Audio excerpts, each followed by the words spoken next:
if I saw another day, only to scream into the night. Nothing ever tries to change, even if I want to realize.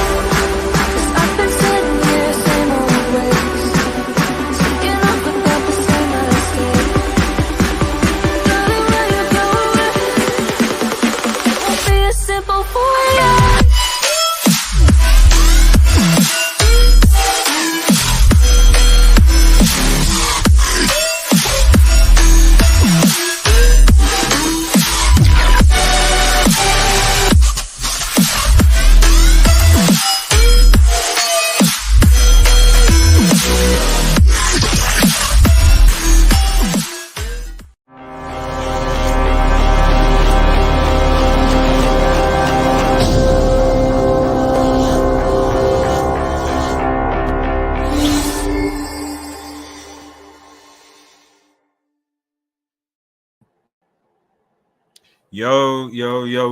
Yo, guys, Old Man G here, RDS back.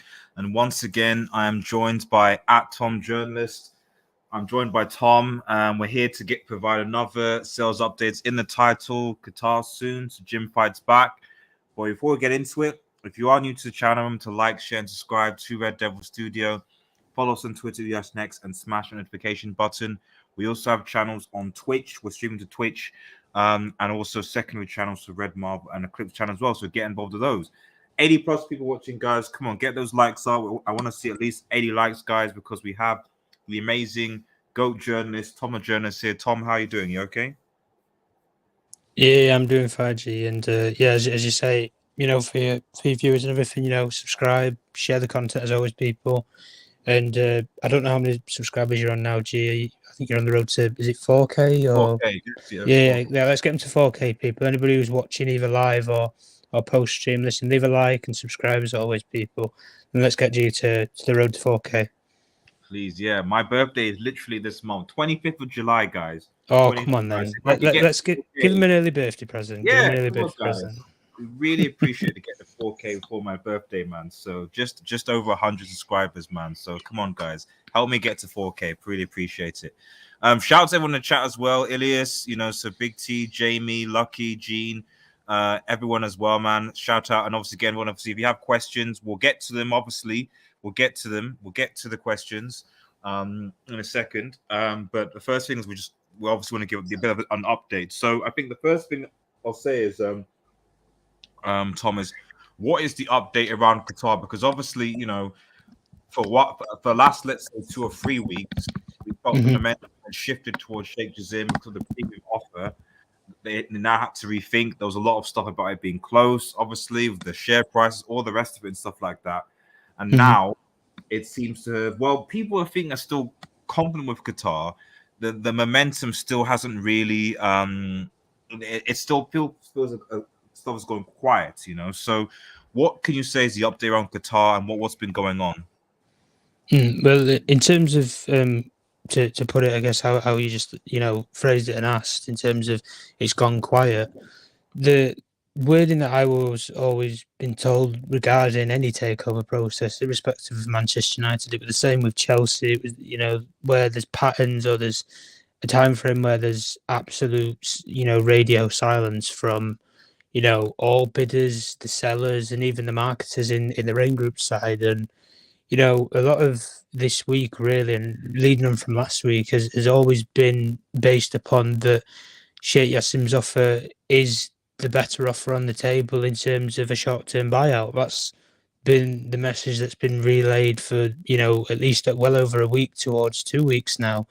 And as we reiterated last time on last stream, G, where we said about that his Sheikh Jassim's fifth offer had caused this, you know, radio silence between all groups and parties. Ratcliffe had been in, you know, constant negotiations with the Glazer family and Rain for weeks, and he didn't come to an agreement. And then suddenly that stopped as soon as this fifth offer went in. And, you know, there is an optimism from Sheikh Jassim's side, as they see that as a positive, because a reflection in terms of that it's been very public centric. It's been very, you know, leaks, the leakage coming out of, not only just their own camp that they're willing to provide to people like you, like myself, or to journalists out there, for information that they can give out there, or that can, even if it's not intentionally put out there, can, come from their parties, even from the Ineos side, that the message is that they were in the front seat and now that they don't believe that they are, and that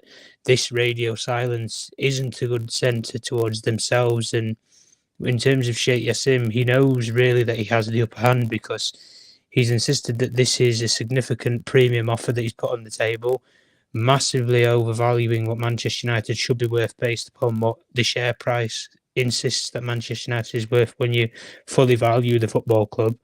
And, even football financial experts, I can name one for a fact of such as Kieran Maguire, for example, is a brilliant, football finance expert. He quotes it out there massively in terms of buying a football club for £6 billion doesn't ever happen in anybody's lifetime.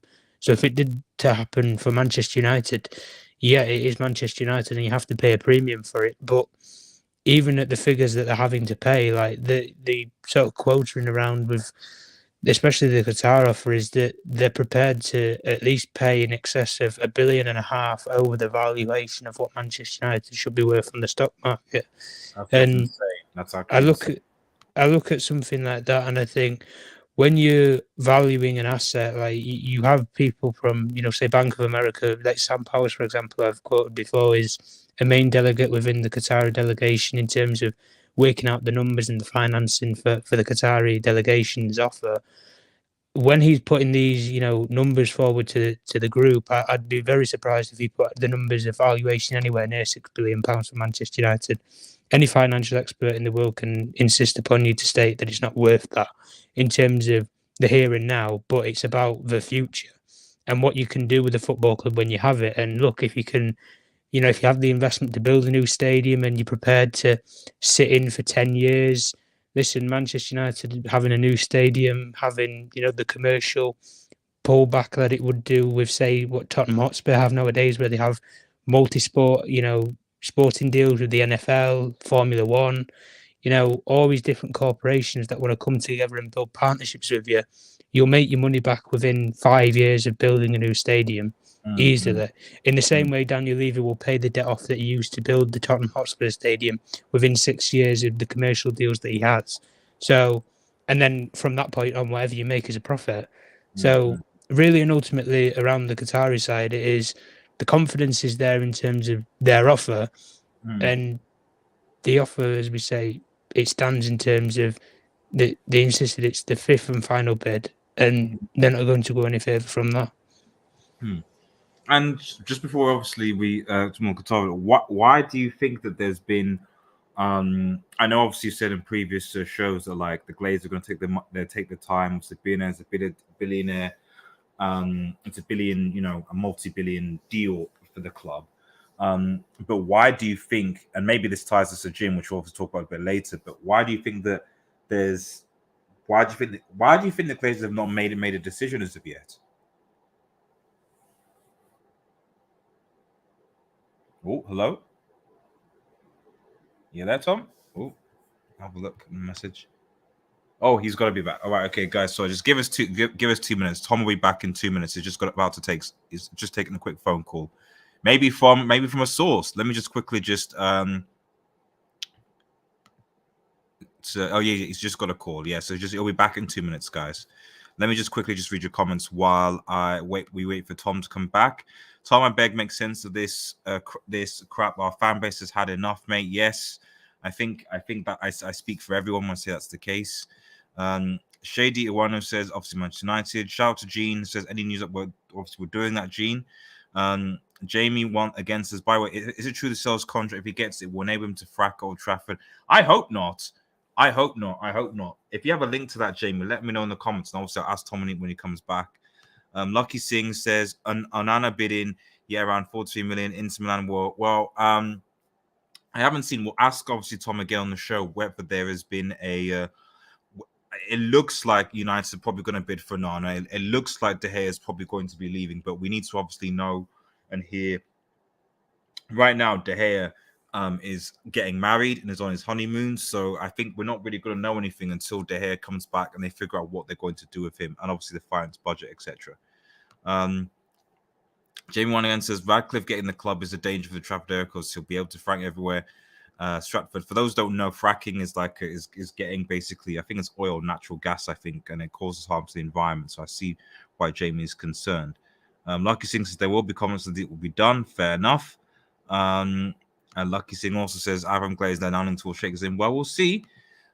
Big T says, "What's Radcliffe? What's Radcliffe?" Well, we're going to get to that. We're going to get to that because I think there is. I think, there is a reason, and we'll get to when Tom obviously comes back. But I think there is a reason as to why we got a bit of delay, and I suspect that some of it comes down to how Jim Ratcliffe, as we said in several shows ago, that Jim Ratcliffe obviously had to change. He knows that he is in the losing seat right now to Sheikh, and obviously, but at the same time, Jim Ratcliffe is a smart man, and Jim Ratcliffe knows that he has to change or do something with his offer to try and appease the Glazer ownership.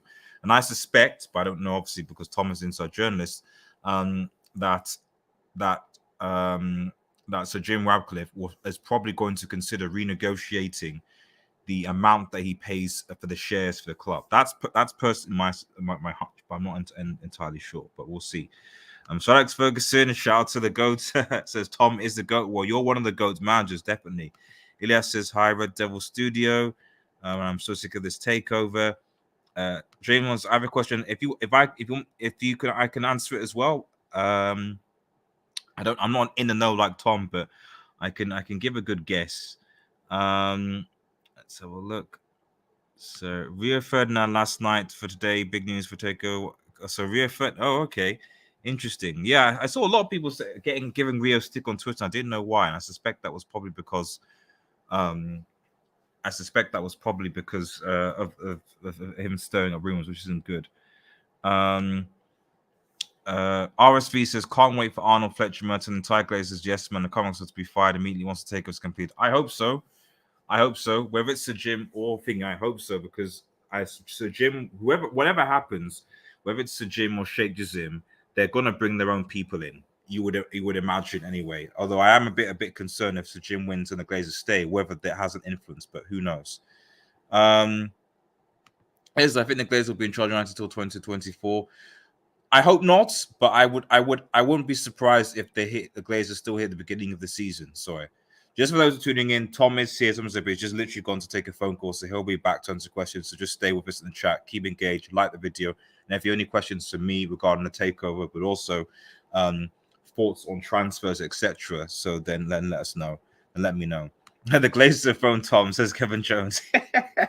Yeah, they phoned him. They're saying, listen, and Tom is talking with the Sheikh.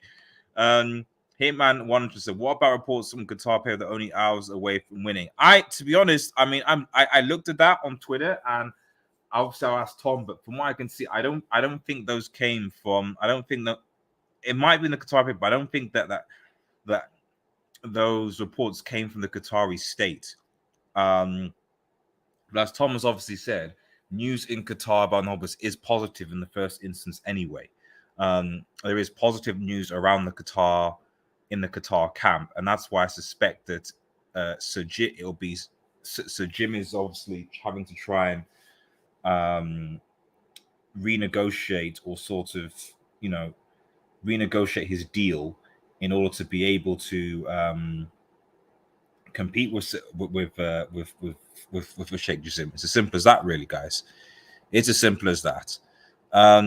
No, it's true, and I go into that. So, well, yeah, I mean, I'm sure a lot of people in the air will be very, very concerned. I'm almost out of comments to it, so I hope that Tom comes back soon. Yeah, well, I mean, yes, it could be fake news from Qatar, but we'll see. Oh, you want to ask Tom about the fracking, Jamie? Okay, we'll ask about. We'll wait till he comes. That sounds like him. Please, what's happening there? About number 10 and get you. Yeah, we'll talk about it. Tom, is that you back? Yeah, I'm back. G. Apologies. It wasn't the Glazers giving you a phone call, was it? That's what a lot of people were saying. So quiet down. You know what I mean? Stop it. That wasn't it wasn't them. So yeah. So just so what I was basing that asking Tom was, why do you think that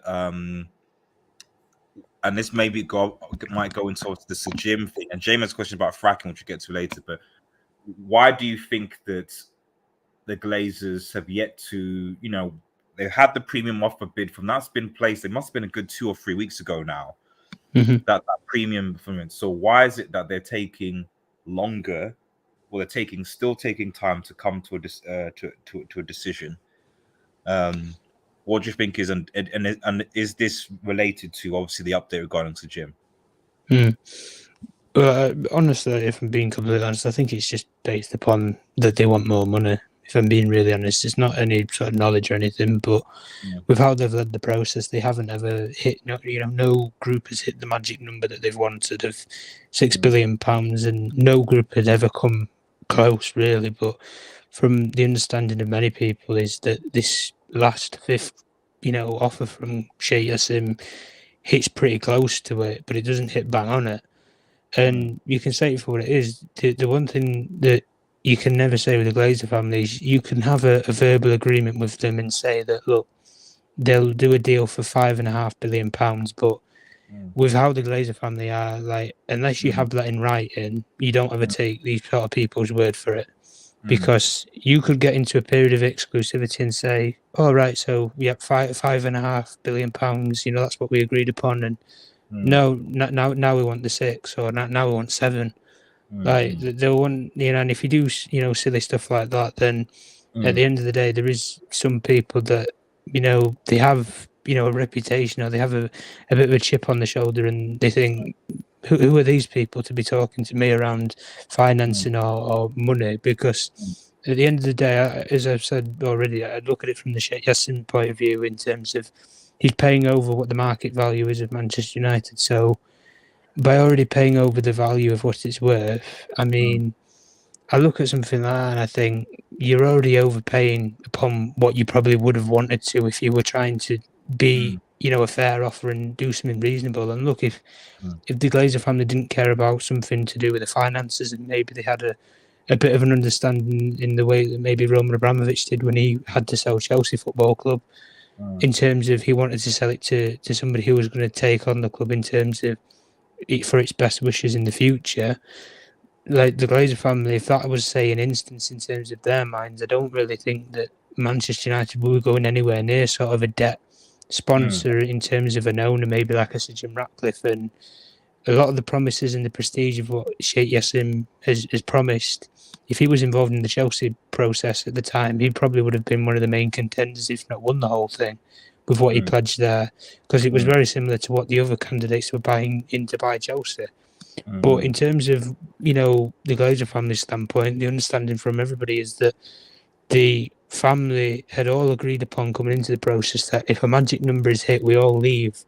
But they, along the way, as they've, unravelled all the offers and opportunities that there is, they know that there's a full buyout option from Sheikh Jassim. That's not changed ever since. Jim Ratcliffe was the exact same, but then along the way it's fizzled out that he's got proposals to keep 2 of them in or keep all 6 of them in.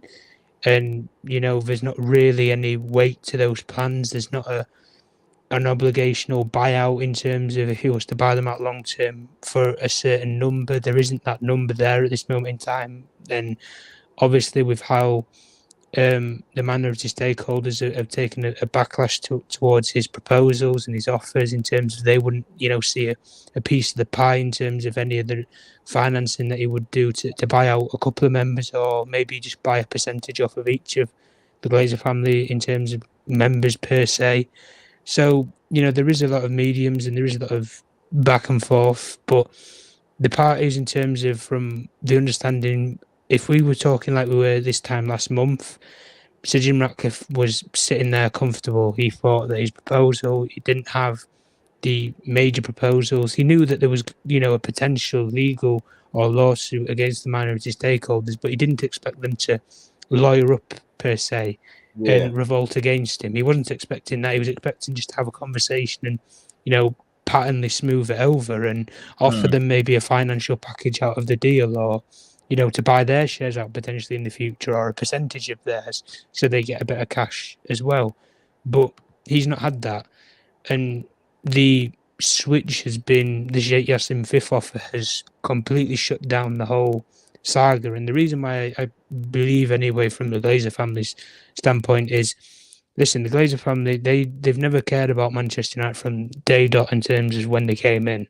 So why would they want to leave Manchester United in any state for somebody else to take it over and do a job that they wasn't prepared to do and make them look absolutely foolish? It doesn't make sense, and that's why I look at how the process has run on. And you can say it for what it is. A normal standard takeover takes 9 months to do, and you're already into the 7th month already, and you don't even have a bidder.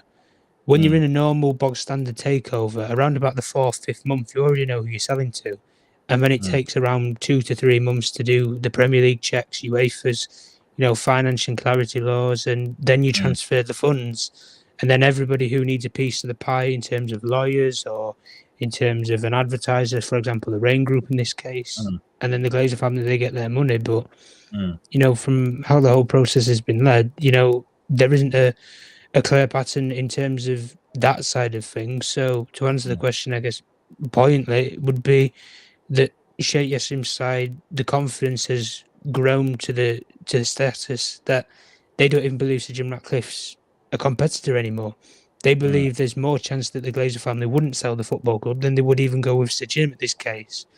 Or, as they say, and they believe, they'll pick them in terms of, well, if you pick us, the negotiations can reopen, but they're not going to reopen to the figures that you're wanting. They can reopen and they can stretch maybe a bit more than what you want.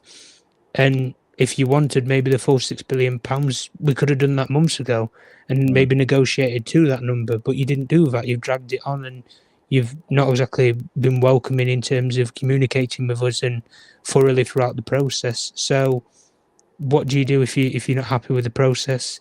Well, you cut out the middleman who's ran the process, and that's the Rain Group, and they went direct to the Glazer family. And you can say it for what it is. If you want to, phrase it as they went rogue or anything like that, they still communicate with Rain.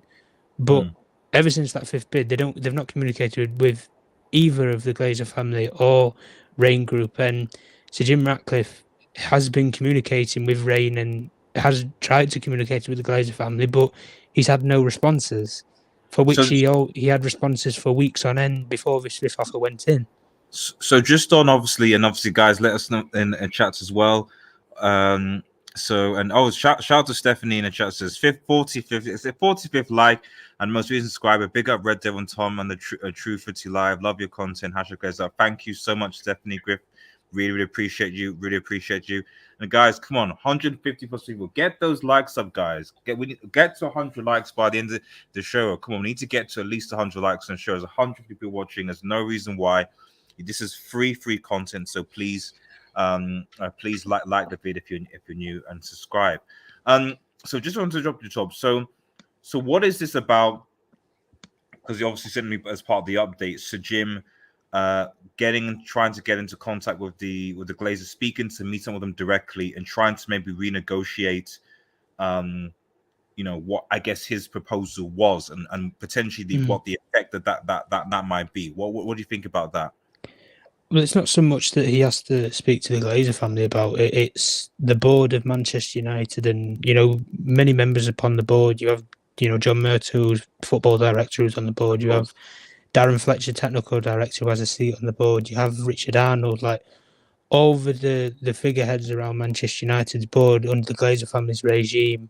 They all have to pass off who they believe is the best, custodian to take over of Manchester United, because they are not only just thinking about themselves and their own jobs in the future, but they are also thinking about Manchester United because it's what they're running right now, and they still do currently have jobs. Even if there is uncertainty of it, they still have a job to do here and now. So they have to obviously put their approval in terms of who they believe should be the rightful owner to take over Manchester United if there was to be a takeover. And the understanding of many people is that the board don't go with Sir Jim Ratcliffe, and they never have done throughout the whole process. They believe when he came in originally for 69%, there was a split and divide, more so towards Sir Jim Ratcliffe, based upon that there wasn't a lot of clarity around was it a state-backed bid from Qatar? Was it an individual bid? And there wasn't Sheikh Jassim's name wasn't known then to the process at the time until it was named from the press releases that both camps made that they were interested in buying United. But as the process has unravelled, the board members, when they've been having the communication via the Glazer families, directors, and in terms of their personal advisors, the Rothschilds, the message that's always been relayed is Sir Jim Ratcliffe isn't welcome at Manchester United in terms of the proposal that stands right here and now. And the reason why he doesn't stand is based upon the leverage of debt that he would bring, not to Manchester United, but on himself and even potentially Ineos as a partner. So that would impact Manchester United running financially in terms of the impact that they could make to United in the short term, because they've just bought, they've basically loaned billions of pounds to buy in. And then also you have a split ownership between Sir Jim and some members of the Glazer family, or maybe all members of the Glazer family, for which causes complications on, well, who do we go to sign off on players? Who do we go to sign off on sponsorship deals? Like, you're having more people in the room than needs to be there. You're just adding another person and another corporation in Ineos and Sir Jim Ratcliffe for no reason whatsoever. And the understanding from many people is that the minority stakeholders, as I said, a couple of weeks ago, they weren't going to take hush money and move on. They're going to stand their ground in terms of the percentages that they hold.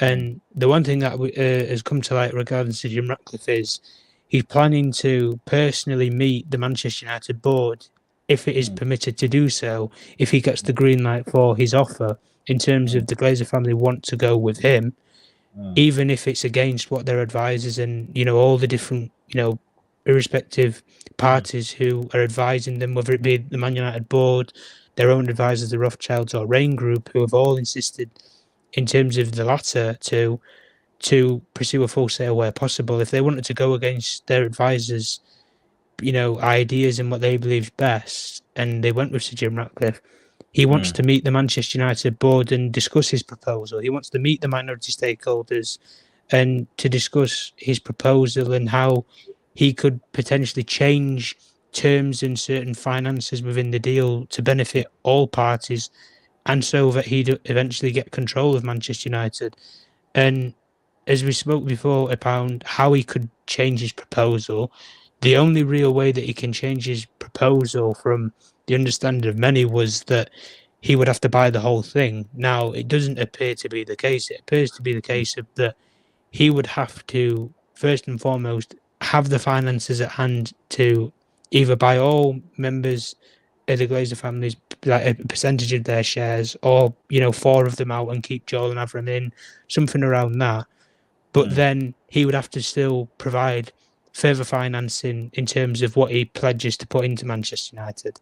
So, for example, if he was to pledge £500 million into Manchester United over the next 4 years, that would satisfy the Manchester United board to say, well, at least we know he has a plan and he has a vision for Manchester United after the Glazer family wouldn't be in control. So it's going to a rightful person in terms of they have the finances to do something with this football club. In the same way, Sheikh Jassim has £800 million sitting there in a private account, in terms of that goes straight into Manchester United via the 9-2 Foundation in terms of a startup investment. So if Sir Jim Ratcliffe did that, he satisfies the board. And then in terms of the minority stakeholders that we discussed before, such as Lindsay and Train, who own 17.45% of United, Aerial Investments, who own 6.6%, Eminence Capital, who own 5.1%. These are the main hitters, I guess, who are revolting against Sir Jim Ratcliffe, in this case from the minority stakeholders side, via New York Stock Exchange. He would have to provide them in terms of maybe buy a percentage of their shares out, either here and now or maybe in the long term. And it doesn't necessarily mean that he has to buy Joel and Avram out. He could just buy the other minority stakeholders out and he has more percentage from that. And you change the minority stakeholders' Class A shares to Class B shares, for which then you have more voting rights than anybody, and therefore you can never be overthrown as the controlling owner unless you decide to sell the football club. And thus from there, if he was to sell in the long term, he would, probably and potentially get more money than what the Glazer family would have done right now for Manchester United for 69% of it, because he could potentially buy up to 80% in the long term. And Joel and Avram then would just be his partner in terms of they stay with 20%. So then he buys all the minority stakeholders out, so they'll all be satisfied and they're off of his books and there's no lawsuits. So effectively, Sir Jim Ratcliffe has a plan in terms of he wants to speak to the board and the minority stakeholders, but he's only allowed to do so if the Glazer family decide that they're willing to go through with him. And until that point comes arise, that would hence that there would be more further delays in the takeover process, because he has to satisfy other parties, not just the Glazer family, for which, unfortunately, to put it to Manchester United fans, it will drag on longer than it needs to do so, rather than maybe if you went with a Sheikh Jassim offer, which you just buy everybody out and everybody's satisfied right here and now, and there would be no complications. As the understanding from many is that the Glazer family would be satisfied because they'd get an offer that suffices them to sell. The board are happy because it's going to a rightful custodian who has finances to invest into Manchester United. Whether they keep their jobs or not, they have a job to do right now, and they have to give their opinion and advice as the board. And the board has, as many, as I said, coming into the process, they swayed more towards Sir Jim Ratcliffe in the beginning because they believed it was a state-backed offer from Qatar.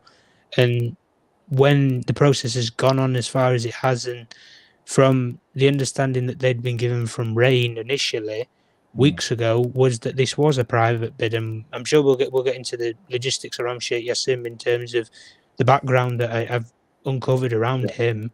But ultimately and overall, the Glazer family now, it's a case of Ratcliffe can't really do much else unless he was to do something miraculous and put a new bid in and propose to buy it all. Unless he was to do something like that, he can't really do anything without the Glazer family picking him. And then he can negotiate with the different parties and various oppositions against his proposal to buy into Manchester United. So really, on Ratcliffe's side, it's a case of it's a waiting game. And in the same case with Sheikh Jassim, it's a waiting game. He's prepared. He's not prepared to, leave his interest yet. But the message relayed from both camps in terms of Sheikh Jassim and Ineos is this will not go on, in terms of it won't extend over a year for the whole process. There will be a point in time where these parties will be fed up enough to the point where they will just pull their offer. And unless that's maybe what the Glazer family are wanting, and then they don't necessarily have to make the decision. It's been made for them who they go for. Well, unless you get to that point, the process will drag on as long as it has to. But until the Glazer family give the order in terms of who they're willing to go for and give a green light to one of the parties, there isn't really going to be a solution for Manchester United in the short term, especially in this current transfer window. That makes sense, Tom. Really appreciate it, and thank you. Thank you. So before we get into, obviously, Tom revealing some news regarding Sheikh Jassim and the potential state links, let me just have a quick look at some comments. And obviously, make sure you get your questions in flows of Tom. Actually, I think that Jamie had a question about is there something about apparently there's this rumor going around that if Sir Jim wins, that it gives him the ability to sort of frack around not Carrington, but sort of in Manchester, basically.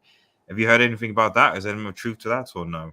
I've not really had anything regarding Fracking and Sir Jim Ratcliffe's offer.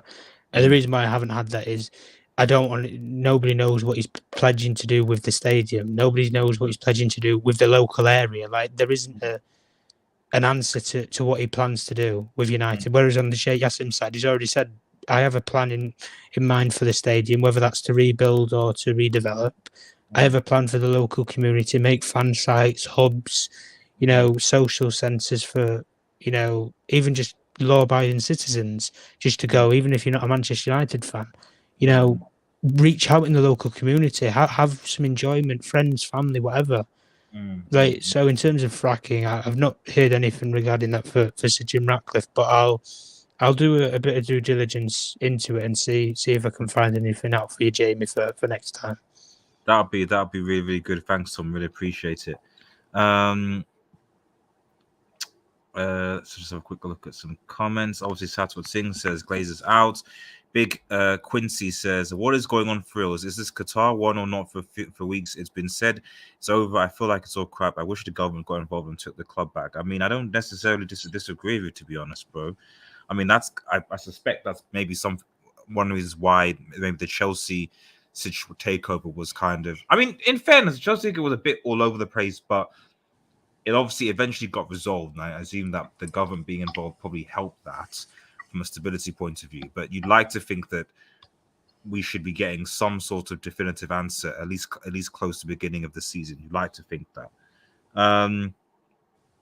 It says Real Madrid will buy young Turkish and Arda Güler for 20. Yes, Iman million. United want only English height players. Well, we'll talk about Mason Mount in a second. Actually, we will. And then Kevin says, does Tom know if Tom know if the delay could affect United sponsors? No, they happy with the situation. That's a good question, actually. What do you think about that, Tom? Well, is Kevin's put the question. I discussed this. It would have been weeks ago, but it was based upon my own opinion. I don't believe the sponsors would be happy around what's going on because they don't know if they have a sponsorship deal with Manchester United or not, and they don't really know if it's a short term in terms of the owner that might come in might not want them as the sponsor, or if the Glazer family were to pull a U-turn and not sell, well, all right, well then we still have a deal with the original people. And the understanding was that TeamViewer were looking at pulling out. Adidas 12 months ago were looking at renegotiating terms, and that was a similar time to around when Richard Arnold, when he was newly appointed CEO, had gone to the local pub to speak to Manchester United fans, and he said, look, we've burnt through cash and the finances aren't there and the sponsors are on my back in terms of that they're looking at renegotiating terms. And the Adidas deal is the biggest threat to Manchester United based upon it brings the most revenues in terms of sponsorship money into United. And if Manchester United was to lose that, they wouldn't fall short of getting another sponsor, far from that, but they wouldn't get the rate of financing from the deal that they do with Adidas right now. And because United aren't as successful as a Liverpool, as a Manchester City, as even, Chelsea, clubs like this in the last decade, sponsors and, big companies like Adidas, like Nike and New Balance, all these different companies, like they look at these things and they think, look, if you're not on the winning team, what's the point in being an advertisement? The only thing that holds United at weight in terms of why Adidas have stuck around in a deal for so long is Manchester United, and it's a global brand. If it was just, your average football club, gets promoted one year and goes down the next, like if it was that sort of football club, Adidas would have left, years ago. It wouldn't have happened. So in terms of the sponsors, I don't believe any of them are happy. Tezos, TeamViewer, even, as I say, with Adidas, I'd be stunned if the executives weren't looking at the terms of their agreement that they have currently right now and thinking, is there an exit clause potentially? Because I look at it from anybody. If Sir Jim Ratcliffe was to come into United, I'm sure he would try and get Ineos as a sponsor for Manchester United on the shirts. He does it for OGC Nice in Ligue 1, and I don't know the Premier League's rules around sponsorship, but I know in terms of you can't have betting sponsors, I think it's within the next 2 or 3 seasons at a football club as a promotion against gambling within the game. So there is, restrictions around some sponsors, but, and I know a lot of people hype it up around Sheikh Jassim's offer around, Qatar Airways and certain things like that. There is, ways and means, I guess, of having, commercial deals and sponsors, but, either of the parties, really, if they were to get United, I think they have ideas in mind of a sponsor. If not, they would probably carry on the deals that they have right now, or they'd try and renegotiate to get a bit better deal for themselves, or in this case, Manchester United, if they had that passion towards the football club, for which both of the two parties, Jim Ratcliffe and Sheikh Jassim, have said that they've had. They say they're United fans. So I think they'd want to try and do what's best for United, not only on the field, but in terms of commercially, to give them the best chance of getting more money into the club, buying better players maybe in the market. And maybe, you wouldn't be in the crisis that you're in now with FFP for buying players in this transfer window. You might have a a different ownership with a different vision, and United might be able to spend its maximum capacity of commercial revenue of upwards of 250 million pounds every window. And as I've always phrased it, United don't need a sugar daddy to compete. They No, can of course. compete with nation states easily, right here and now, but they can't do it in the long term in terms of the way that the projection of the club is going right now. Thank you for that, Tom. Really appreciate that. Answer your cast question, Kevin Jones. Let's just quickly read some comments. Let's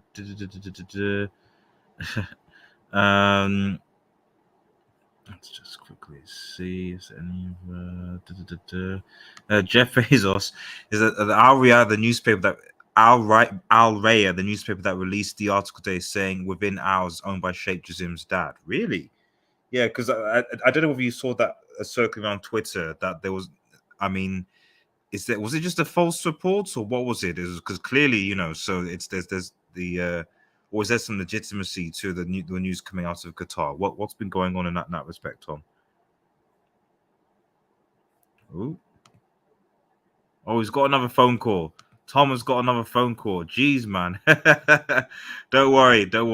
I'll so Jeff, we'll get back to you. So I'll just start that and I'll come back to it, and I'll just read some of the other comments before while Tom is away getting his phone call.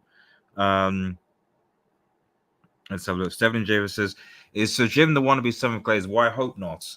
I hope not. I hope not. I hope not. I hope not. I generally hope not. Could Sir Jim buy the minority shares on the stock market now to stop Alton being able to? But that's quite a bit. That's quite a bit.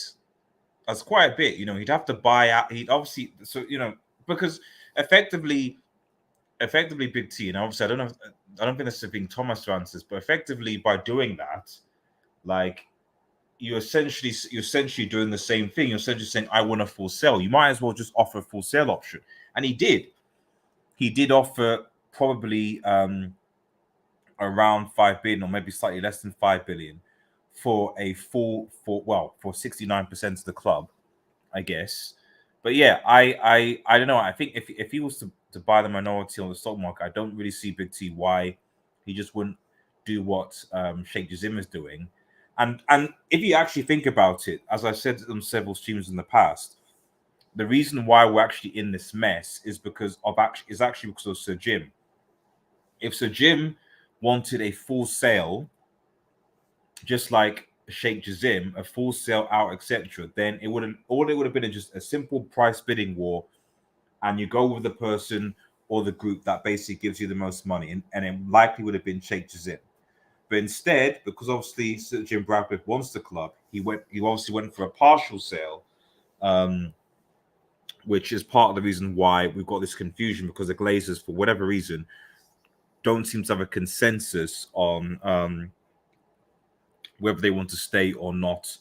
But obviously, as Thomas said, and as we continue to say, the news around Qatar is still very much positive for those who are watching. And please, obviously, stay watching as we wait for Tom to come back from his second phone call. And he's back. Apologies. No worries, mate. No worries. I'll just finish reading off some comments anyway. I'll come back to the question. Stephanie says, perhaps Edward has broken the deal for Sir Jim Ratcliffe just like he did for Glazers in 2005. That guy's equally culpable as Daddy Glaze for dragging our club from. That is true, Stephanie. That is true.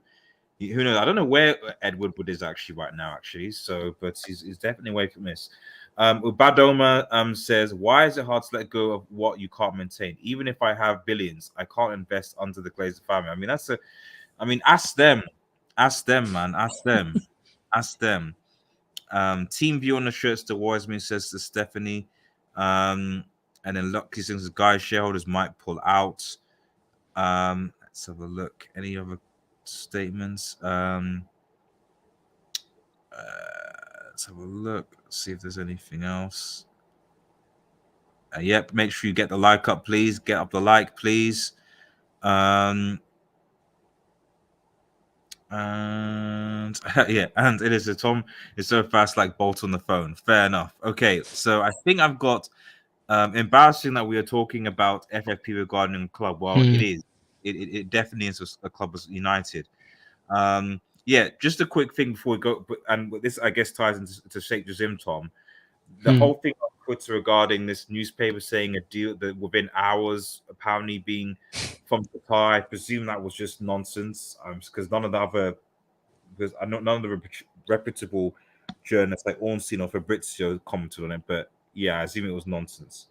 Yeah, like Al Raya, for example, and you had it last time with Al Watan. I think it was the outlet that came out before, and there was a couple of Qatari nationals, public figures who came out and congratulated Sheikh Jassim on his purchase of United, and well, ever since then, nothing ever happened, and the newspaper then Al Watan, they didn't double down on what they reported. They came out and clarified that they led people and they reworded the things wrongly, and whether that was a message relayed from Sheikh Jassim or somebody within the region that insisted that they have to put something out there against that because they breached an NDA agreement. I don't know, but last time the instance was that Al Watan had been, was 50% of the paper was owned by Sheikh Jassim's father, and it wasn't, as it turned out to be when you did your due diligence and you looked into the paper itself. And the reporters even insisted that afterwards when they reported and they came out and spoke around it. In terms of Al Raya, for example, like in saying like it's within hours and certain things like that. Listen, the wording that they used was there's a contract or something around that, and a contract agreement can be signed within hours and certain things like that. Like there's different ways you can look at that. You can look at that and say, well, that's if they were to be given the green light, everything can be signed in hours, and Sheikh Jassim can be put to the Premier League, or he can be the new Manchester United, or he can own it, or he can sign the agreement in terms of the process stays open for another 6 months and he's still interested. Like that could mean anything. There's no definitive in terms of, they'll sign the agreement within hours and they'll be the owners of Manchester United. There's none of that. And if there was, as I say, there would be more people reporting on it, myself included. I would be coming on here and insisting, oh yeah, these guys that are speaking, complete volumes and they're speaking facts. But at the end of the day, the way I look at this is, you can look at Al Raya, for example. It's a Qatari news outlet based there. Like, the way I would look at that is, they're backing their boy. And I've always used this phrase, they're going to back their boy, in the same way that a lot of British and domestic journalists at home and certain news outlets and papers have backed their boy in Sir Jim Ratcliffe. Like, it's going to happen. The Americans, really, the news outlets from there, Bloomberg and Reuters, they've taken their stance towards the Qatari side in terms of they've reported more based upon them than they have Sir Jim Ratcliffe in the last couple of months around the finances and the details of each offer. They have more information on that side of things. But the best way I can phrase this is, if you, not necessarily if you're in the know, but if you're a good journalist and you've very good at your job, you'll have a hand or you'll have a voice in either of the two camps. That's the one way that you can know that you are a good journalist. If you have a voice from within the Sir Jim Ratcliffe camp, but also the Sheikh Jassim camp, and you can put the two voices against each other, and then you can, you get your conclusion from there on what you can report and who's not necessarily telling the truth, but, what's factual and what's, fiction. When you go from those points, like, it's clear as day, whether this paper is or not owned from Sheikh Jassim's father, I don't know, and I've only just been aware of this as I've come on here now, so it's beknownst to me around this. But, even if this was to be, a factual statement, like, if these certain details were coming out that, papers are going to be signed within hours and certain things like that, like, if that's come directly from the Sheikh Jassim camp and it's proven, then they've breached the NDA agreement and they'll be sued, millions of pounds based upon that. And NDA agreements in there, not just to protect, the Glazer family, and I'm not saying this to defend them in any case, but it's not just there to protect them, it's to protect the parties if they were to own United, because if you disclose the wrong information to the wrong person and it gets reported to, the world, as I've used this phrase before, you could have a situation where every football club or every person in the world could know what Manchester United make. They could know the exact number, regardless of if it's accurately reported or not. They could know, what a player is paid every single week, when they're paid, what time they're paid. Like, if that's how detailed in certain things that can come out, and it affects how a football club can operate then. And a data breach within a football club is a horrible thing. Of course. And the best example I can use of that is there was a Portuguese hacker, and I think it would have been 4 or 5 years ago. His name was Rui Pintel, and he hacked into 2 or 3. I could be wrong. I know of 2 European football clubs. He hacked into Real Madrid, and he exposed the sort of scouting network that they was using at the time to recruit young players from South America, and where they was getting the likes of, say, your Vinicius Juniors from today, and your Eder Militaos, and tracking these players for years. He exposed how that network worked for Real Madrid, so they had to re-strategize their network for recruiting players after those links came out. But also, like, for example, with what you sit with today with Manchester City, with the 115 breaches of FFP regulations and charges that are brought against them, he was one of the main benefactors in terms of, he exposed Manchester City in terms of the numbers that they state that they annually revenue in terms of what they put to the Premier League and what they have on paper that they say is what they make. In terms of what actually goes into their accounts, the numbers aren't the same. And he exposed Manchester City's accounts in terms of the money that they made for the past 3 seasons before he actually was convicted of his crime, and in terms of data breaching and hacking.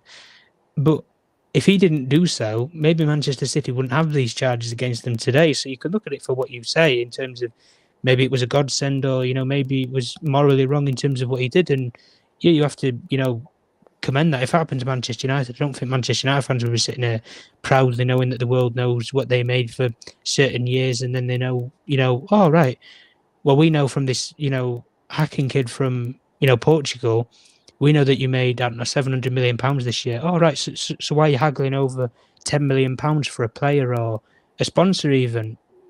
Oh, well, the ball's in our court. We know what you make. You don't know what we make in terms of a brand. You don't know what we can give to the deal, but we know what you can. And suddenly it causes major complications. But around the paper, as far as I understand, I would be surprised if Sheikh Jassim's father owns it, even if he even has a percentage in it, even if it's 1%. I'd be very surprised. And as far as I know from Sheikh Jassim, he has his sort of deals that he has is internationally, not newspapers. Yeah, go on, G, go on. No, I was just saying, someone to judge something just because I've now just remind us before I completely forget. What is because I think, especially because we're almost down to show, but I think this is quite an important point to stress, is the alleged links between Sheikh Jassim and the state. What were the things that you were finding out now about the fact that all the potential complications with a Sheikh Jassim Qatari bid takeover? In that, what were that there's the connections? What was it that you found? Well, in terms of Sheikh Jassim, from what people have put it out there, and they made perceptions. We've only seen one picture of him, or we've seen 2 or 3 pictures of him. Like, is he even real? Is he an AI? Like, certain people were putting things like that. I can safely come in here and state that he is a real person. He is Sheikh Jassim. He's the son of the former prime minister and head of QIA of Qatar. Like, he is a real person. It's hard to accurately put his birthday in terms of there's no birth records, and for a private individual internationally, it's very hard to attain somebody's personal information like that, unless you obviously are that family or whatever and that information. But in terms of him as an individual, I can safely say he's over the age of 40 at least. And the information that was given to us was the current Emir of Qatar right now, which is Sheikh Tamim bin Hamad Al Thani, who's the ruler and the head of state in terms of the Emir of Qatar. And he obviously is in control of, say, the Sovereign Wealth Fund, which is QIA, and then the sporting arm of QIA, which is QSI and Nasser Al Khalifi. So there's the links between the state and football already, between Qatar and PSG and that ownership. But the information that was given to us was Sheikh Jassim attended Sandhurst Military School within the United Kingdom, where he did his military badges and his education in the UK. And it's not, beknownst to a lot of people, wealthy individuals from the region, they send their children abroad to Switzerland, to the best, educational facilities there, Germany, even the UK in some cases. And they learn their trade, they learn the morals of the Western world, and then they take it back to, the Middle East or to wherever they're from, and then they impose what they've learned, essentially, but on their country's politics or their country's business model. And the way that it worked around with Sheikh Jassim and the Emir of Qatar right now is they attended Sandhurst Military School at the same time. They passed out as Royal Cadets at the same time at the military college. And the understanding in terms of their ages, I think Sheikh Tamim is, the Emir of Qatar, I think he's 43. And as I say with Sheikh Jassim, I can safely come in and say he's over the age of 40 at least. I think if I had to predict, I'd probably think he's around 41 years old by looking at him, if I had to accurately guess. But around that sort of time, when you look at the ages of, say, for example, Prince William and Prince Harry, who both attended Sandhurst Military School as well, they attended Sandhurst at the same time as the current Emir of Qatar right now and Sheikh Jassim. So if a conversation or a bond or a partnership hasn't been built with, state royals, maybe from even just now, where they weren't very known back then in terms of maybe around 2003, 2004, but now these are public figures. You know who they are. You know who the Emir of Qatar is by name. You know who Prince Harry is. You know who Prince William is. And they attended Sandhurst Military College at the exact same time. You can research it, you can Google it.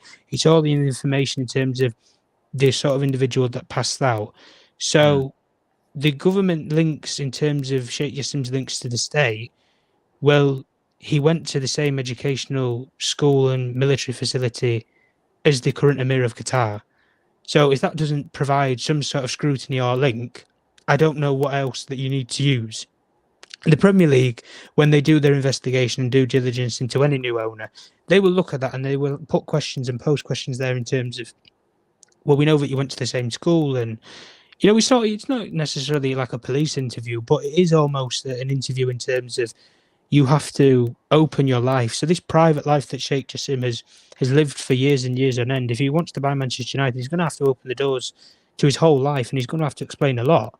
In the same way that Sir Jim Ratcliffe will, he's going to have to explain his ownership of Nice. In the same way, Sheikh Jassim is going to have to explain he's separate to not necessarily the state, but he's separate to the runners of PSG.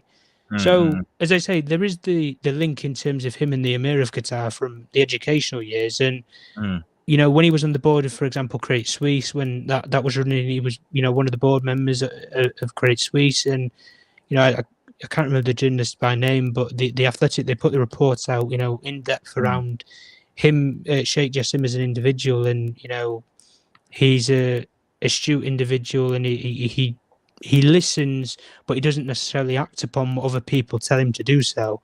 And maybe that's how he's ran the process, really. His advisors say it's valued at this, but I'm going to bid at that. Like, you can look at it from that point. But even with his father, HBJ, as many people call him by, his father, during his time in office, whilst he was the Prime Minister of Qatar and the head of QAA, he built a close connection with the current prince at the time, Prince Charles, and now current king, King Charles III, in terms of he built a partnership. And, the Prince's Foundation at the time under Prince Charles, his, charity organisations and the work that he used at the time, HBJ, upon any visit that he made to the royal family and to Buckingham Palace to visit Prince Charles and at the time, the late Queen Elizabeth, when he made the visits across Europe to come and visit the royals, he made financial donations to their charities and to their organisations, as much as he has when he not only as when he's the Prime Minister, but even still to this day as a private individual. He makes investments within the UK. For example, when he was in office in Qatar, the investments that QAA put in place, they built the Shard, which is now owned in the UK as a major landmate within the UK, you also have it where they have investments within Volkswagen, within Sainsbury's, Barclays Bank, like all these different companies. Everybody will, who lives anywhere within the UK, they'll know those sort of brands or, companies by name. He made investments based upon the state, but also himself as an individual. So the connection between, his father and then his son did his education in that country for where he's then trying to buy a football club. He also knows the Emir of Qatar, and he also potentially, crossed paths with, the young royals at the time in Prince Harry and Prince William. Like, when you cross paths with these people, it's very hard to then dismiss yourself from that.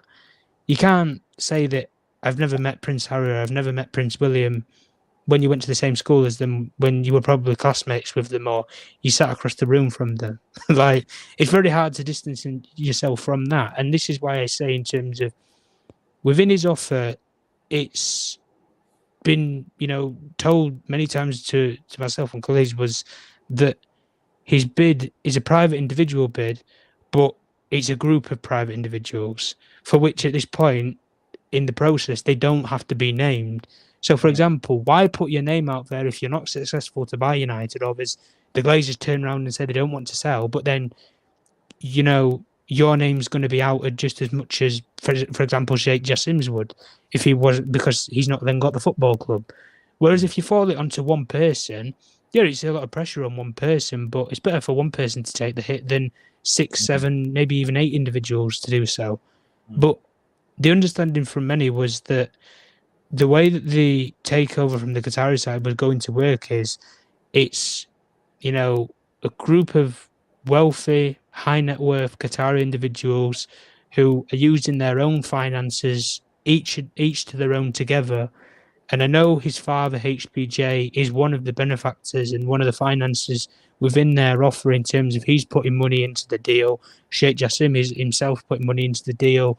And there is others who aren't named at this current time. And the Qatari side and the 92 Foundation have remained tight-lipped on those individuals. And should they buy United, I think, yeah, they would, potentially come out of the woodwork because they own a stake. They have, an influence. They've bought something together as a group. So I'm sure they'd want to visit it, look at it, see it, have a say in what they're going to do with it. You've spent billions to buy in. You're going to want to know, what you've bought, essentially. You're going to want to have a look at, your work. And effectively from there, the best way to answer it is these individuals, because you don't know them by name, you can't deep dive in terms of, well, even if Sheikh Jassim doesn't have the link to the state, do these others have the links? Is one of them potentially a sitting member of the state? Maybe, as I say, as a private individual, the Emir of Qatar might be financing some part of the deal. But the one thing that I've always known from the very start, and to clarify from just a last point of view to just summarise around this question is the Qatari state, I've always been advised it would be very, very unlikely that the Qatari state, in terms of either the Emir of Qatar or heads of state within the government, haven't signed off to say that they can at least buy or bid for this football club. Even if they're buying it as a private individual and the state have no influence and they're not, running this offer, even if it's using Sheikh Jassim in this case as a stooge to buy the club for them, if that was the case, the Qatari government would have to sign off on it. And the Emir of Qatar would have to give his blessing for them to buy this football club. In the same way that Nasser Al-Khalifi was given the blessing to host the Qatari bid to buy into FIFA and to then effectively run a World Cup within their nation. He had to be given the blessing to be the leading force in terms of that offer and bid, for which he did so. But, ultimately you've come to the point now where the way the offer, Tito's is, if it was to be given that the Glazer family would choose Sheikh Jassim's offer, of course there's going to be it's a state-backed bid, and they're going to have to do the investigation and due diligence into it. And the understanding from many was, in terms of Premier League owners and directors test, that's not a problem in terms of Sheikh Jassim as an individual and the 92 Foundation. And that's why the 92 Foundation is his golden ticket. It's his key to buying United.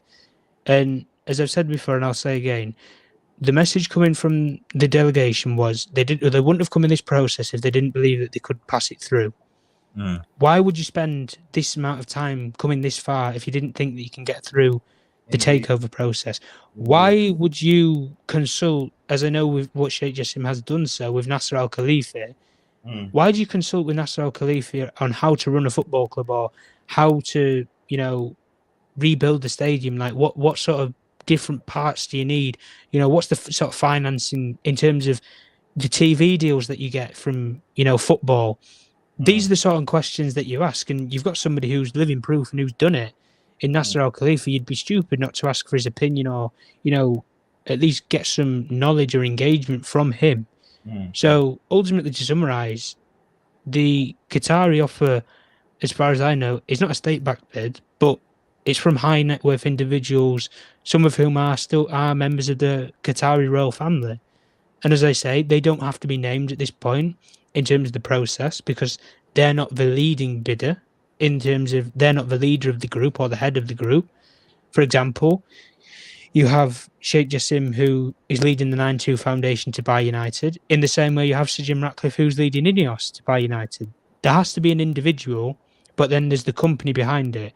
So when you pass it to the Premier League, you have a controlling owner and an ultimate owner. That's a person that has to have their name attached to the Manchester United as the football club. So that would be Sir Jim, or that would be Sheikh Jassim in terms of that. When you get to UEFA then have to do their due diligence in terms of, is there any previous club links between Ineos? Do they already own a club? For which they do. They own Lausanne in Switzerland and they own Nice in France.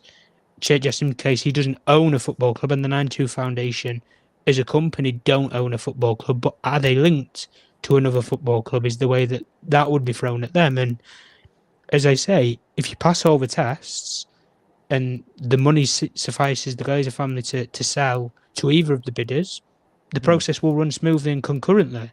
But until you get to that point, then the Sheikh Jassim offer, you will never know if and I think it, maybe not necessarily it would be a crying shame, but I think it would be, a question that a lot of people would have wanted to have answered in terms of, was it a state-backed bid? And I think maybe, in hindsight, if they do get through and, the investigation does its course, and as journalists speak, we dive into different ponds and pools to do our due diligence in terms of finding facts and rather than fiction. And to get to those answers, my understanding, as I say throughout, has always been it's high net worth individuals. And the way I look at that is, it's a couple of billionaires. It's basically what Todd Bowley and Clear Lake have done. They've built a partnership together, billionaires and an investment corporation, a US investment corporation, and they've bought a football club. In the same way, Sheikh Jassim's got a couple of, high net worth individuals via the Qatari royal family or state or whatever together, and they're buying it as private individuals and as a group organisation. That's it. And the reason why I say anyway is if this was a state-backed bid, I don't think Qatar would have dragged this on any longer. If this was a state-backed bid, I think they'd have paid $6 billion, weeks, maybe even months ago. Why? Why would you drag it out for so long? There's no need to. If you have the money, you just pay it. So, and I know that's an easy answer to say, but at the end of the day, the beknownst to me is that the Sheikh Jassim offer isn't a state-linked bid. However, there is the connections to the state, as I say, with the education, patterning with the Emir of Qatar, but then also his father's links when he was Prime Minister to the British government and the royal family itself, for which runs the government. Thanks for that, Tom. Man, I really appreciate it. But you do, and yeah, so just to cut to Stephanie's comment, only 26 more likes. Get those likes. Come on, 100 likes before the stream ends, guys. 100 likes before streams. Let's get those likes to 100. Come on, let's do this, guys. There's no way Jim can fight back. It's too far gone, says SPK. The Glazers have been drawn to what Sheikh Jim's offering. Joe and Avram are shown to be money and power hungry, driven to always be a rogue. Yeah, I mean it's a fair point. And then he has another comment that says, I hate to be the voice of doom. I hate saying, please forgive me. I don't think the Glazers will sell. As much as I hate what the Glazers have done to this club. as Thomas, you probably alluded to, there is a chance for that, but I don't know. I think we're too far gone here at this point. Like, I would be very, not only because of the backlash after all of this time, there'll be a backlash because people go, Yeah. hang on, you basically ruined essentially the next year, the next season, because and if I was a United fan, I would be like, screw the season if the Glazers stay, because you basically ruined it by not backing the manager, not having a plan, not having a strategy, like, at all, So I think there's that, but also I just think that at the end of the day, like, the reality is the Glazers are a family, and it's clear to me, even though Avram and Joe have more influence, they still have the same amount of shares, and clearly it's clear to me that most of the family, as in North of some, want to sell, they want to leave. The question is just, and they want a payoff. So the question is it going to be a payoff whereby they, like a Sajim model, where they get money now, stay for a bit, and then leave later, or is it a payoff get sooner? So that's why I would say that I think that I still would lean towards the fact that they're still going to sell more so, because the majority of the family do want to sort of to leave, is my understanding anyway. So was just a quick, any other comments as well, and shout out to Milk in the chat as well. So just a quick thing, just as we kind of move on, just quickly speak on transfers. I know probably got last 15-20 minutes on transfers before we're going to bounce, guys. And shout out to the 160 plus people watching. Remember to subscribe and like if you're new. Obviously Mason Mount, whatever you say, he's been Tom, do you have any information regarding? I think the two other players United seem to be linked with are obviously Onana and Hojlund from Atalanta, and obviously Inter respectively. Do you have any information regarding Onana and obviously Hojlund from Atalanta as well? Well, I know from the briefings from Italian media, on both players, we'll start with Onana. Like the briefings that come out from certain journalists, for example, Gianluca Di Marzio, and there is different journalists that have Italian-based journalists who've come out and insisted that there is a genuine interest, and I can confirm there is a genuine interest from Manchester United and Andre Onana. They like the player. Eric Ten Hag is approval of this player if they can get this done, irrespective of the David De Gea situation at the football club, for which he is a free agent as we currently speak. But United do want to speak to him, and you can say that's a backup plan if they don't get Onana or whatever. You can look at it for whatever you want. But Onana's happy to come to United, and from what I knew from today, I think I could be wrong in terms of the football club, but I definitely know there was a Saudi Arabian club, and I think it was Al Nassr that had made Andre Onana an offer today. There was definitely a Saudi Arabian club that had made him an offer. Stupid wages. I think that he would have earned upwards of 50 to 100 million pounds or dollars, upwards of those sort of figures, in terms of if he was to take a lucrative offer to go to Saudi Arabia, for which the understanding is that he turned it down, and he doesn't wish to go to Saudi Arabia. He wishes to stay within Europe, and he's very happy to go to Manchester United. That's the feeling that is from his agent. Is his agent is pushing for him to leave Inter, and he wants to go to Manchester United. He wants to reunite with Erik ten Hag. But another thing that came to knowledge in terms of Andre Onana was he wants to go where the competition is. And he sees the biggest competition in football right now is the Premier League. He sees Alisson at Liverpool. He sees Edison at Manchester City. Ramsdale at Arsenal. He sees all these, renowned goalkeepers in terms of world football. And he thinks, well, I'll go to one of them football clubs. I'll go to Manchester United. Chelsea are looking at a goalkeeper. It wouldn't surprise me if maybe someone like a Diogo Costa comes to the Premier League at some point in time. If they weren't to go to another European football club, that is.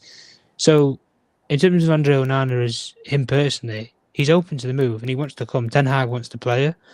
And the understanding around Inter is they want a package where they get at least 50 million euros up front And the way that it works in terms of Italian, football finances, any offer that is made via to an Italian club, you have to put it in euros. But then for a British club, they have to equate it back to pounds. So essentially, they're bidding in pounds, but it gets converted to euros, whatever it's converted on that day when they bid. So the understanding in terms of Onana is that no bid has gone in, but Manchester United have held talks with Inter over Andre Onana, and this is from the club side. The clubs are speaking, and Inter, from the conversations that they had, they expect a proposal to come within the next few days.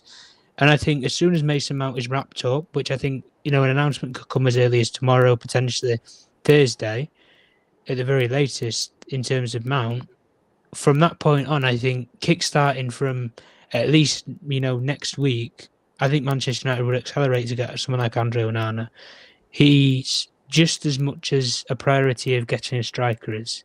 That's the feeling. But Manchester United do have, a sword to fall on. They don't want to pay 50 million euros up front. They want to pay somewhere around 40 million euros as an initial payment and then have add-ons on top of it, for which Inter are in financial difficulties and Inter Milan need to sell players. And, Andre Onana is a player that's attracted interest from a big football club like Manchester United. So they're going to want to try and squeeze the barrel in terms of the money for him. But the understanding from Inter was that they wanted 50 million euros and then they wanted at least an extra 10, which would take a whole package to 60 million euros, which I think if I probably did the maths right, I think it's around about 48 million pounds. Like, it's a hefty fee when Manchester United have just blown 60 million pounds in a package deal for Mason Mount, and they're rumoured to only have around 120 million pounds to spend in the transfer market after not selling any players due to FFP. So the way Manchester United are looking at it, they want the player, but they're not going to pay Inter's asking price. And no football club's ever going to pay someone's asking price exactly. You're going to want to negotiate and do a deal.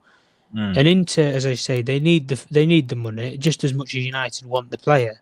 So I think both clubs really, they would, if a deal was to go through, go to a middle ground, and they would, meet in the middle in the same way United did with Chelsea for Mount, in the same way that I think Inter and United would do for Onana.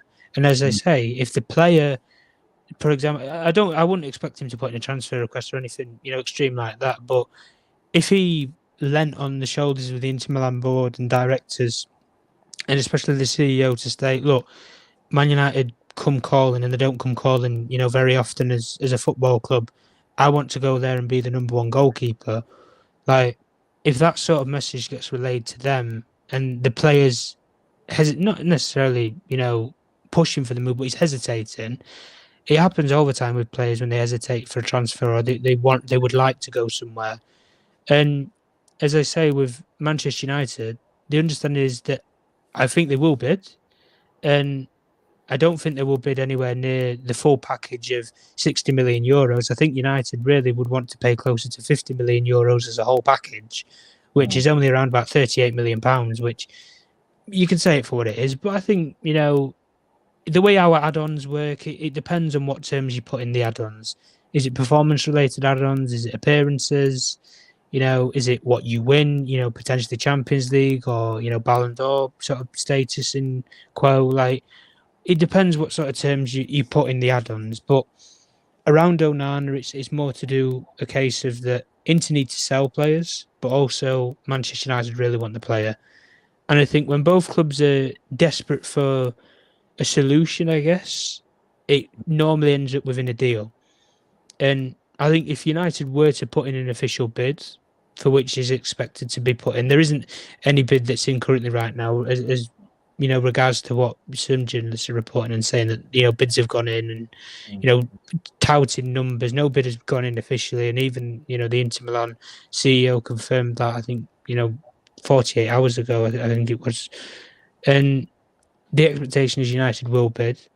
And if I'm being honest, I think they will bid around 40 million euros. I don't think they're going to, as in a startup payment, I don't think they're going to pay the full 50 million euros. But look, meet in the middle, maybe 45 million euro initial payment, and, 10 in add-ons and go to a whole package of 55 million euros, something like that. And it's around about, 52 million pounds, something like that, 50 million pounds in total.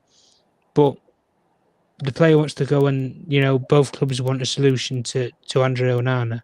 So, a deal could work in that case. In terms of Rasmus Hojlund, there was, again, like I said, the reportings from Italian, news outlets and certain journalists who were reporting that, bids have gone in, in and around 40 million euros. Atalanta's stance, at least, I think, it would have been 2 weeks ago when you were hearing quotas of around 100 million euros.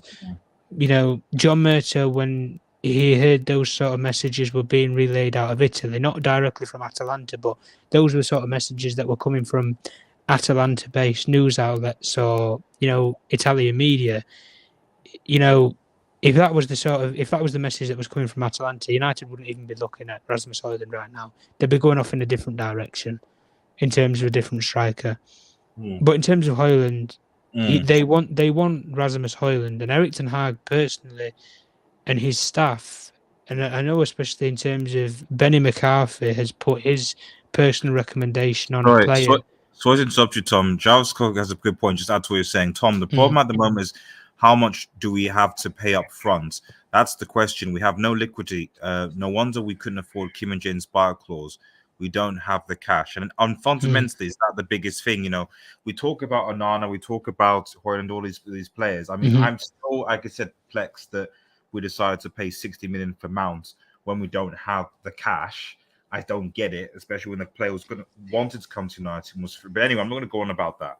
The point is, with all this said about Onana, although I suspect that, if you're United, you're thinking, well, could we save money on De Gea, etc. That's the reason. I assume the reason why there's this whole debate about the whole thing. If it was City, there'd be no debate.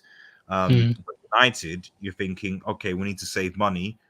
We can't take losses, which City could for obvious reasons. So but as Jarvis said, we missed out on Kim and Jay amongst other players, although I don't know we're definitively linked to him. But what does this mean for Hojlund or Onana when we don't have the cash?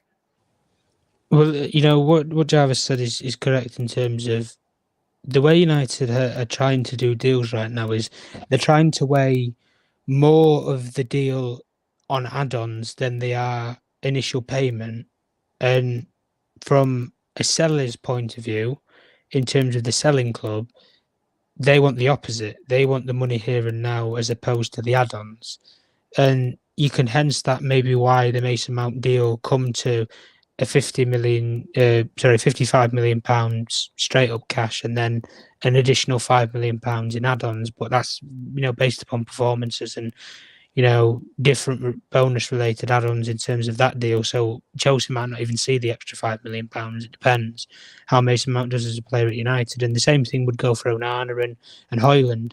And it's, Jarvis said in terms of the overall package, United are lowballing every single club that they go to in terms of a deal. And I think maybe you can understand why United never went in for Harry Kane, even at maybe the figure that they were prepared to pay upwards of 80 million pounds. Why they never even, entered that sort of race, because it was a race that had already been run. They were never going to get anywhere in terms of with, say, Tottenham. In the same way now that they're not going to get anywhere, they're not going to go anywhere with Atalanta at 100 million euros valuation of Hojlund. They're not going to pay stupid money. And the reasoning that I say in terms of Hojlund is Manchester United, in terms of the recruitment department, at the very max, they value him at 55 million euros, which, in the same way with Onana, is around about 52 million pounds. That's the very maximum that they value him at. Atalanta, as I say, they stands from them when they've been putting their evaluation to United was when John Murtough had held talks with Atalanta weeks ago, and with Hojlund's agent was the player wants to come to United if it is made feasible to do so via the club's agreeing deals and he can agree terms on a contract. He wants to come to Manchester United. He sees it as a dream opportunity, but Atalanta's quote stance is when you convert it back to pounds, they're wanting United to bid upwards of 60, 70 million pounds. And the reason why they're wanting to do that is they look at the value of a striker in the market today. Harry Kane could potentially go to Bayern Munich for that sort of number. And you look at a profile of Harry Kane. Well, Harry Kane's on not necessarily the last legs of his career, but he's toward the back end of his career. Hojlund, if you buy him now at 20 years old, he can be your, number 9 for the next decade. That's the way that they look at it. And the way that I know with United was if United had an open checkbook for this summer, like they did, for example, last summer, and they didn't really have the FFP worry, was they would have targeted 2 strikers. They would have gone for someone like Hojlund if they can get a good deal for him, and they would have chased someone like a Harry Kane or a Kolo Muani, for example, a more experienced striker in terms of football, or an Osimhen, for example. They would chase somebody of that profile, but they don't have the finances in place to do so right now. Hence, Victor Osimhen's a pipe dream. Harry Kane is, Disneyland. That's the sort of, pull in terms of those players. And Manchester United buying someone like a Hojlund, as I say, they value the player closer to £50 million than they do anywhere near upwards of 60, 70 million pounds for what Atalanta would want. And it's funny, really, around one of Atalanta's negotiating directors in terms of who negotiates players' contracts and their transfer deals. I think he joined last summer on the panel of the board of directors at Atalanta. He was actually one of the negotiators for Leicester City when they sold Harry Maguire to Manchester United for £80 million. Of course.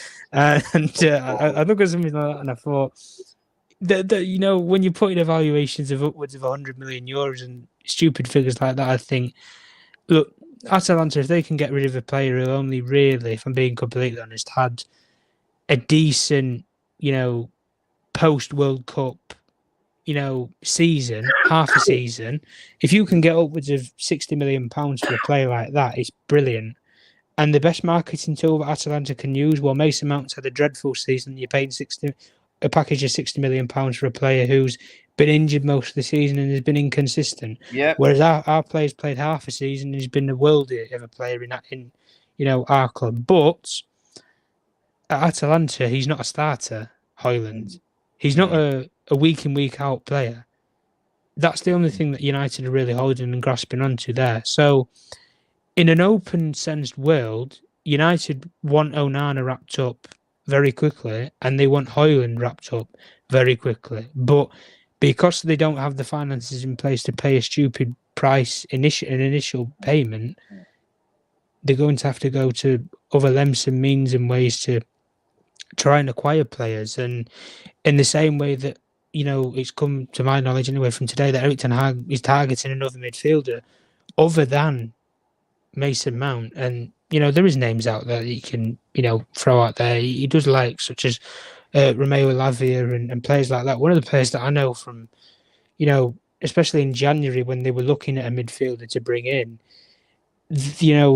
before they decided upon Marcel Sabitzer because it was a straight loan with no buy option, they had gone to Fiorentina for Sofian Amrabat off of the World Cup that he had with Morocco, and they looked at Amrabat and they thought, we want to get a straight loan, but we don't want to obligate a price, but we'll potentially negotiate a deal at the end of the loan agreement, in the same way with Sabitzer if they were to try and buy him.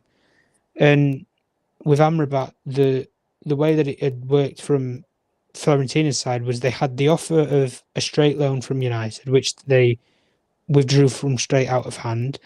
Barcelona also put an offer in where they wanted to loan him and have an obligation to buy him. Option to buy.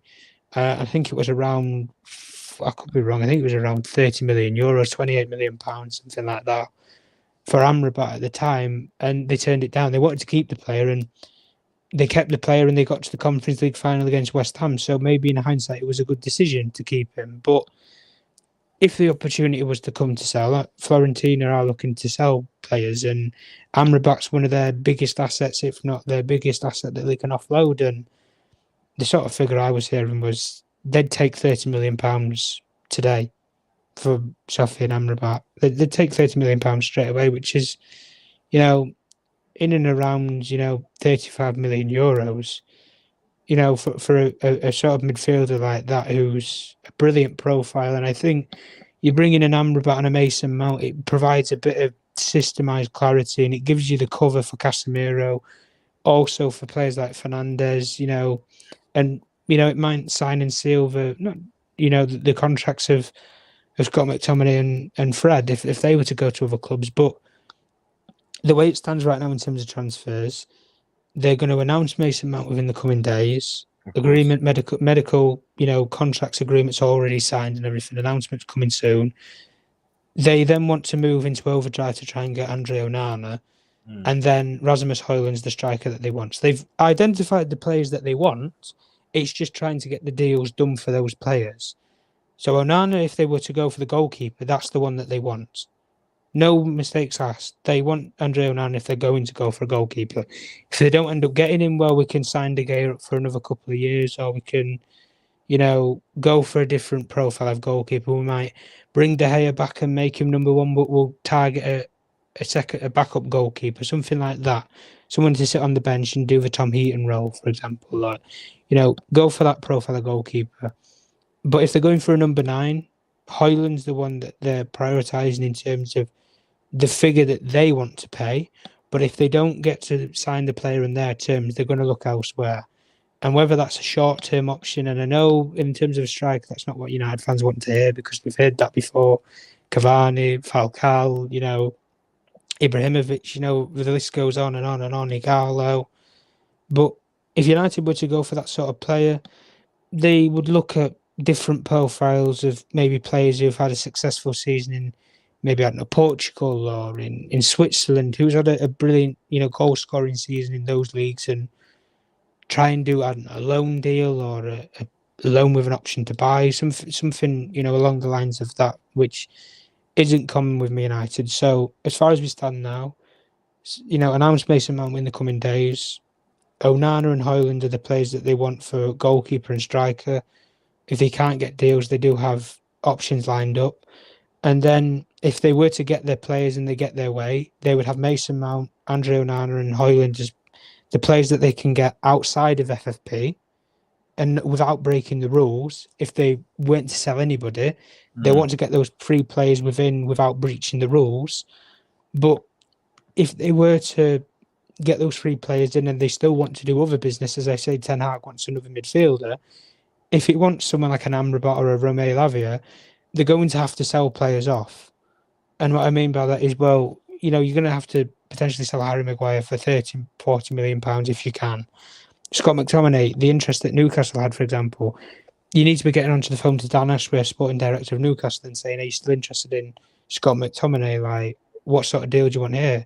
You're going to have to ring it up, you know, Fulham's sporting director or recruitment department and saying, you know, are you wanting to follow up on your interest in Fred? This is our evaluation. What are you willing to pay?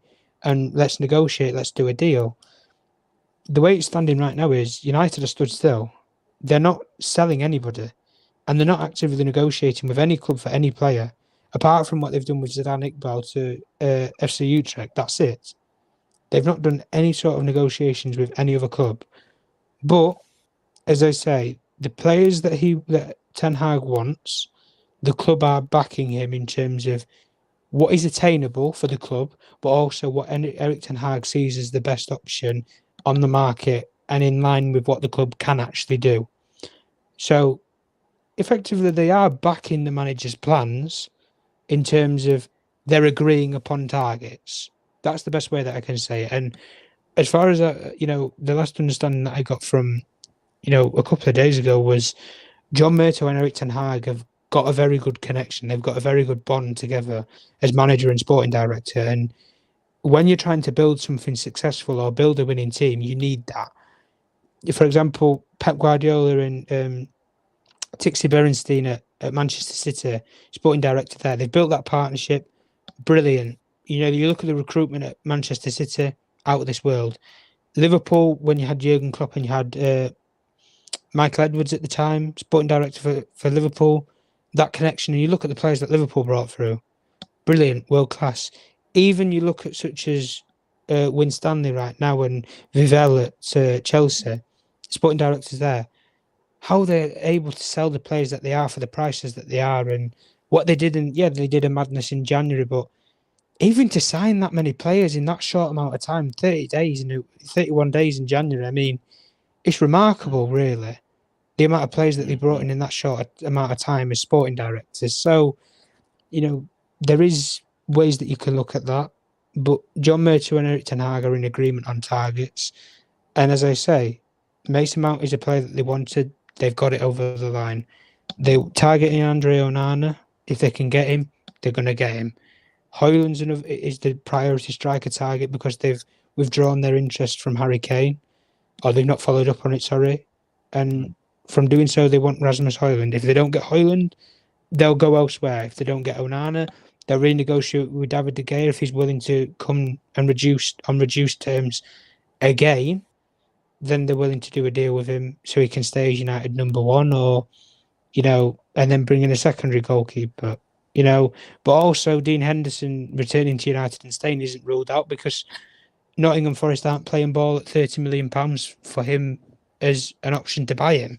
They want to pay 15. So there is, as I say, problems in terms of clubs, but after Mason Mount, they are targeting other players, irrespective of if they can't sell anybody. So the worry around United aren't moving in the market. I'll put, cold water in that, and I'll put that to doubt for anybody who's worrying. Man United are targeting players, irrespective of FFP, but they're not going to go to the lengths to overpay stupid prices for players. And if they feel like they're getting ripped off, they'll pull the plug in the whole deal like they were prepared to do with Mason Mount. Thank you, Tom. And I think just as we ran up, because it's happened, I've probably got a bit to get to bed now. And thank you so much for on the chat, guys. I think we're almost is it 10 likes? I don't know how many likes. So I'll just have a quick look at the like counter. So we need to get to 100 by the end. Come on, 10 more likes, guys. 10 more likes on this video as we round up. 10 more likes, guys.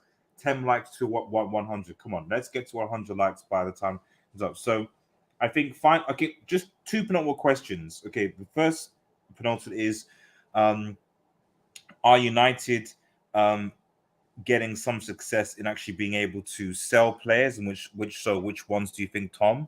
And then the second thing is obviously our last question. When do you think, or who do you think will be the new owner of Manchester United? As we always end with that question. So over to you, Tom. That is in standard tradition, but we'll go for the first question in terms of players that United are looking at selling. There's interest in. To be fair, there is interest in a lot of Manchester United players, but the clubs at the moment, they aren't following up on the interest. As I said, for example, Scott McTominay has, massive interest from West Ham. David Moyes loves the player. I think Scott McTominay would be perfect fit in terms of the style of play, physical, ball-winning sort of midfielder, not necessarily a brilliant defender in terms of a defensive-minded midfielder.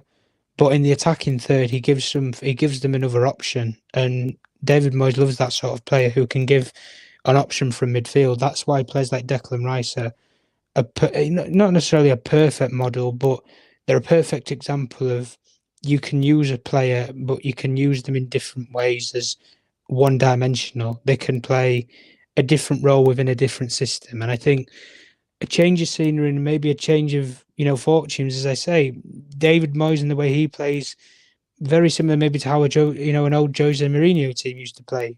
And Jose Mourinho was at Manchester United. Scott McTominay was one of the best players. I'm not going to deny in saying that. That sort of style of football maybe might suit Scott McTominay better to go to a West Ham. And as I say, Newcastle as well, the interest is still there. We're going to have to wait in the coming days after announcement on Sandro Tonali if they're willing to follow up on that interest and still go for Scott McTominay as a player. But it is still an option on the table for Newcastle if they want to go down that road. I know from confirming it anyway with Alex Tellers that Porto would take him back in a heartbeat, but they're not going to pay his wages. So unless United are prepared to pay him off, or that they're prepared to cut Alex Tellers' contract and they get an additional fee on the side from Porto of an undisclosed agreement fee. There's a decision to be made on Tellers. Benfica are interested in Tellers also. Even Harry Maguire, as I said before, West Ham, David Moyes likes Harry Maguire as a player. Aston Villa's another football club that, like, as I say, with him, even Leicester City were looking at Harry Maguire before they got relegated from the league, and I'd be surprised if there weren't a couple more clubs that come out of the woodwork looking at him as a player and a profile. Another one, I guess, to look out for Donny van der Beek as well. There was massive interest before his injury, especially anyway within. I could be wrong. I think it was within November or December, leading up to the January window. Italian clubs were wanting to be keep informed around his progress and his development at United. Those in fold of AC Milan were looking at bringing in a lone midfielder in the window. There was also Napoli who were looking at reinforcements when they were looking at a challenge to go for the Serie A title, in which they ended up winning. And a lot of Italian clubs had looked at Donny van der Beek at the time, and the gateway to go back to Ajax, I think, is always there for any player who leaves Ajax. If you've been a success there and you've won titles there, I think there's always a door to go back to Ajax. Even if Ten Hag's managerial career failed, it flopped, did whatever, God forbid, I think he'd always be welcome back to Ajax by the hierarchy. And like I said, even leading on to other players within the squad, I know there's a lot to go through. Hannibal, for example, has interest from Championship clubs. Birmingham City would take him back on a loan deal with an option to buy if they were to get to the Premier League. There's also, interested parties. Crystal Palace had looked at him, 3-4 months ago as a profile of player to bring in on loan. And even going as far up as the field, there is interest in, Ahmad and Palestri on loan agreements. Palestri has a lot of interest everywhere in Europe, if I'm honest with you. Atalanta are interested in Palestri. So maybe a Hojlund, Palestri sort of swap deal with a loan agreement. You can look at it like that.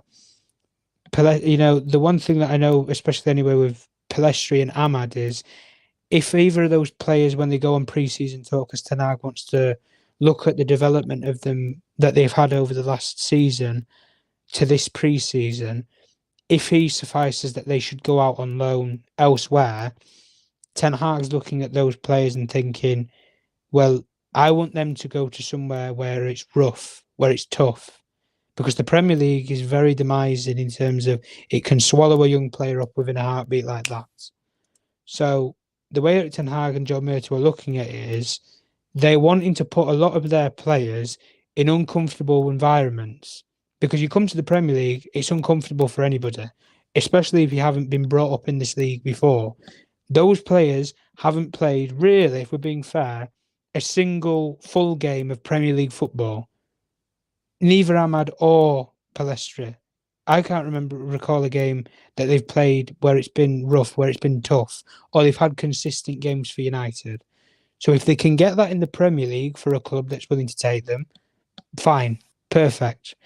As I say, with Ahmad, to move on to him, Sunderland would take him back on loan, but Manchester United don't look at that as a brilliant option. They don't look at that and think that it's an option that gives them any sort of progression or development for their player.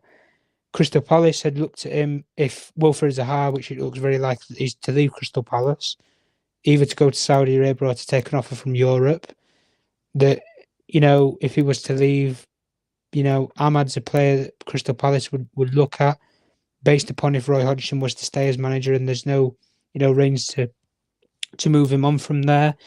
And as I say, there'll be other clubs, that can easily just come out of, the woodwork or the shades and, oh yeah, we'll take your player, no problem, As I say, that there's no situation where you couldn't have Atalanta, for example, that could come back in and say, well, Ahmad used to be our player, let's have him back on loan and we'll do you a better deal for Rasmus Hojlund so long as we get a player to cover our loss in the short term so we can find a replacement in the long term for Rasmus Hojlund and you give us Ahmad for now.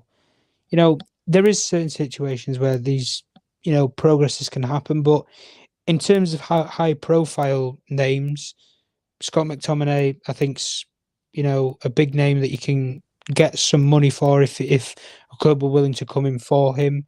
Harry Maguire, exactly the same, and even Fred, as I say, Fulham happily, would take Fred, but they want to take him on their terms, and their terms is around 10 million. Manchester United, they quoted upwards of 20 million, and Fulham didn't even entertain it.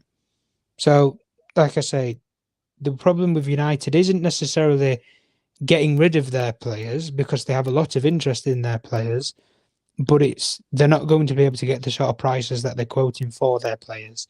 And if they stick with those valuations, if I'm honest, they'll probably get nowhere.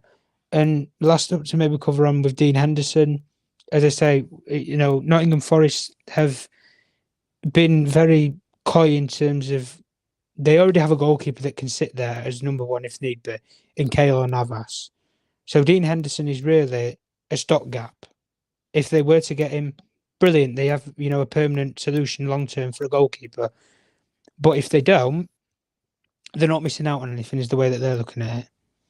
And especially if Man United are targeting Andre Onana, as I say that they are, I don't think Dean Henderson's days at Manchester United are going to get any, bigger. I think really they're going to go slimmer.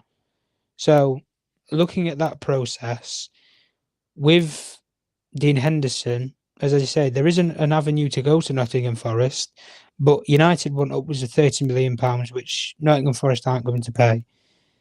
So if United came closer to maybe 20, you might have a deal. If they went on 15, Forest would pay today, now, tomorrow, whenever. They'd pay 15 straight away. No problem. No add-ons, no solutions around that, just straight up cash. But in and around all that, United have a lot of interest in their players, but just not at the prices that they're quoting for them.